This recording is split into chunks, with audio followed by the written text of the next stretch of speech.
ये तस्वीर आई है राजस्थान के बीकानेर से, जहां बीच सड़क इतना बड़ा गड्ढा हो गया है कि लोग चौंक गए। तरह तरह के कयास लग रहे हैं, तरह तरह की बातें हो रही हैं। ये देखिए तस्वीरें राजस्थान के बीकानेर की, ये तस्वीर जरा गौर कीजिए। इतना बड़ा गड्ढा बीकानेर में, रहस्यमयी गड्ढा। वजह का पता लगाने की कोशिश की जा रही है कि आखिर ये गड्ढा जो कि करीब 1.5 बीघा जमीन पर बना है, 100 फुट जमीन इसमें धंस गई है, ये आखिर हुआ कैसे? अचानक बीकानेर की 100 फुट जमीन धंस कैसे गई?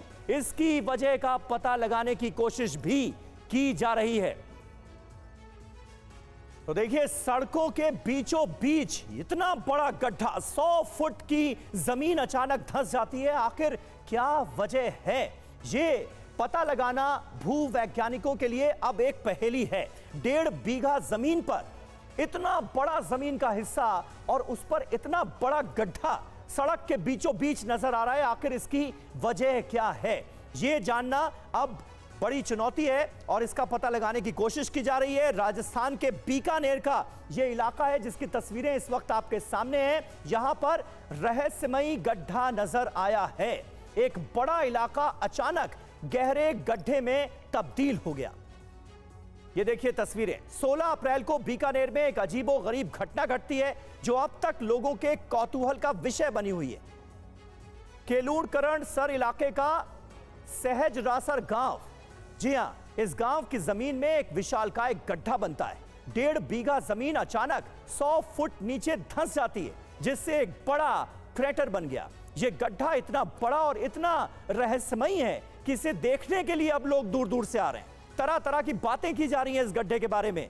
यूट्यूबर और रील बनाने वाले भी यहां पर जुटने लगे हैं। फिलहाल इलाके में धारा 144 लागू कर दी गई। और देखिए, जियोलॉजिकल सर्वे ऑफ इंडिया की टीम बीकानेर पहुंची है। धंसी हुई जमीन का जायजा लिया गया है। जमीन धंसने की वजह का पता लगाया जा रहा है।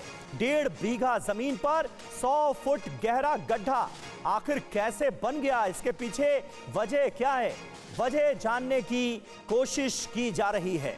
हमारे साथ हमारे सहयोगी ध्वज आर्या जुड़ रहे हैं। ध्वज, क्या पता चल पाया है? जानकारी ये मिल रही थी कि जियोलॉजिकल सर्वे ऑफ इंडिया की टीम भी बीकानेर पहुंची है, कोई नतीजा निकल पाया है? बहुत सारे लोग जो इस शो को देख रहे हैं और जिन्होंने सोशल मीडिया पर इस गड्ढे को देखा है, वो ये जानना चाहते हैं कि कैसे हो गया ये।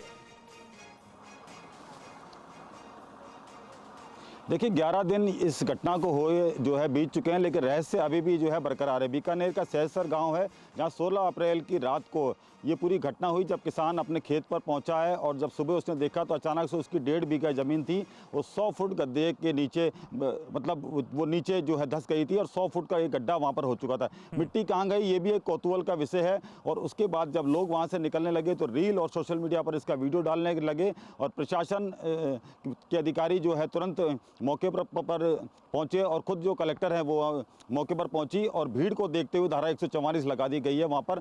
और कुछ जो पुलिसकर्मी हैं वहां पर एक बड़ा जाब्ता मतलब उनका तैनात किया गया है।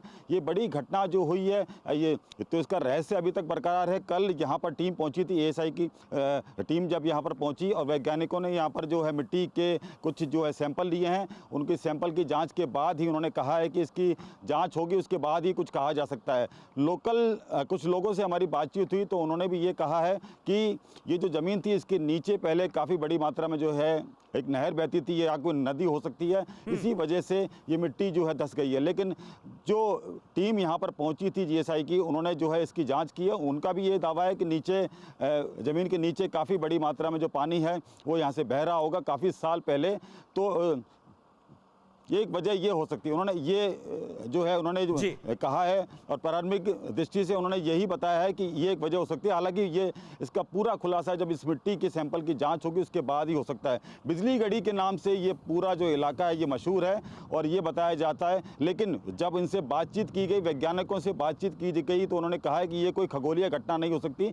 इस दावे को उन्होंने जो है सिरे से नकार दिया है। लेकिन इसकी जाँच पे जो रहस्य है, उस मिट्टी के जो सैंपल वो लेके गए हैं, उसके बाद ही पर्दा उठेगा। लेकिन अभी फिलहाल यहाँ पर पूरा एक बड़ा जाब्ता तैनात है पुलिस का, लोगों के यहाँ रोका जा रहा है, धारा 144 लगा दी गई है। जी समीर। ठीक है, बहुत बहुत शुक्रिया ध्वज आर्या, क्योंकि आप वहां पर गए इस इलाके में और वहां से ये रिपोर्ट आपने हमें दिखाई और जो अभी इन्वेस्टिगेशन का काम चल रहा है, जांच का काम चल रहा है, उसके बारे में भी आपने तफसील से बताया। बहुत बहुत शुक्रिया ध्वज आपका हमारे साथ जुड़ने के लिए।